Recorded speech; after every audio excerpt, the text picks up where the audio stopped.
Catherine Barraud, je travaille à Transfert en tant que formatrice depuis 15 ans maintenant. Je suis coordinatrice de la formation DGEPS depuis 5 ans. Cette année, pour la première fois, et nous sommes les premiers en France, en fait Transfert est le premier organisme de formation en France à avoir mis en place une formation au DGEPS tennis en distanciel. Tout simplement parce que ça répondait à des demandes. Ça répondait notamment à des profils de joueurs de tennis, d'anciens joueurs pro ou de joueurs pro qui sont encore sur circuit, qui cherchent à se reconvertir peut-être un petit peu plus tard au sortir de leur compétition. Donc vraiment pour se former et avoir un diplôme à l'issue de cette formation. D'autres profils comme des gens qui habitent un petit peu plus loin et qui souhaitaient, de par soit leur reconversion professionnelle, soit par leur activité qui leur prenait beaucoup de temps et où ils ne pouvaient pas se déplacer dans un centre de formation. Puis on a aussi des profils de personnes qui habitent sur des territoires ultramarins comme la Guadeloupe, et cette année on accueille un premier résident ultramarin dans notre formation en distanciel. 2 stages dans l'année leur sont proposés. L'idée, c'est de réunir un petit peu tout le monde. Là, on a vraiment la possibilité de les avoir et vraiment de développer des compétences pédagogiques sur ces moments de stage. Au-delà de ces moments de stage, nous, on met aussi à disposition de chacun de nos stagiaires, on met un coach qui va suivre le stagiaire sur toute l'année. Donc le stagiaire bénéficie de ce coaching sur 75 heures à l'année, en fonction un petit peu de la disponibilité de l'apprenant et de ses besoins. Donc ça peut être en moyenne 3 heures par semaine, ça peut être 1 heure par semaine, ça peut être 4 heures une autre fois. En tout cas, sur l'année, il est accompagné sur un volume horaire de 75 heures.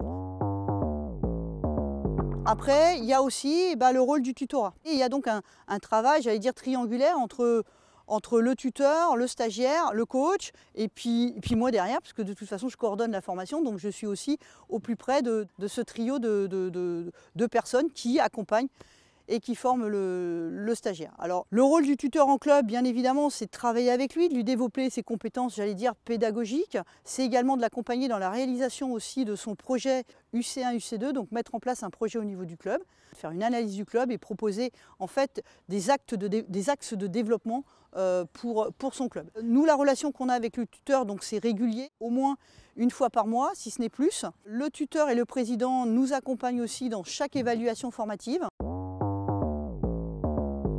Les stagiaires ont 4 évaluations formatives sur chacun des UC.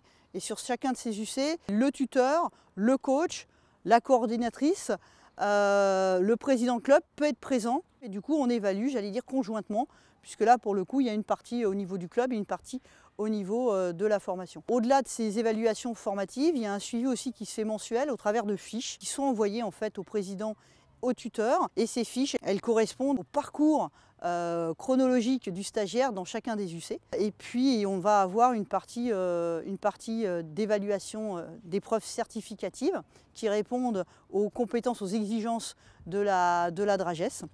Ces évaluations certificatives, elles vont se passer en fin d'année. On respecte le protocole bien évidemment du diplôme. Et puis derrière, nous, cette évaluation-là, elle va être transmise au tuteur, au président, et puis elle va être transmise aussi au jury qui va certifier les candidats en fin d'année. Alors au niveau des jurys, je serai jury, il y aura aussi un jury DR qui s'est habilité direction régionale, DRAGES, et puis il y aura le coach qui sera présent et le tuteur qui sera également présent sur ces épreuves certificatives. Les coachs qui encadrent un petit peu et qui aident, qui accompagnent nos stagiaires sont des coachs expérimentés.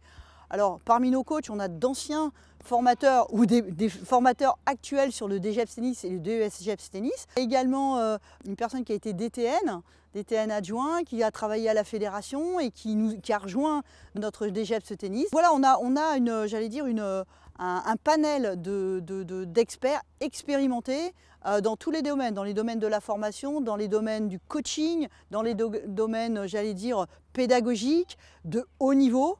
Voilà, donc là, franchement, on a vraiment ciblé des experts de qualité qui peuvent répondre à tous les besoins de nos stagiaires. J'espère que ce DGEPS va se développer notamment dans les territoires ultramarins et qu'on va accueillir progressivement de plus en plus de stagiaires, sachant que c'est vraiment inédit en France. Parce que franchement, vraiment, on fait un programme vraiment adapté à chacun d'entre eux et que on met tous les moyens qui sont nécessaires, le coaching, l'accompagnement, le tutorat, les classes virtuelles pour aider le stagiaire en tout cas à l'accompagner du début jusqu'à la fin de la formation et à l'obtention du diplôme.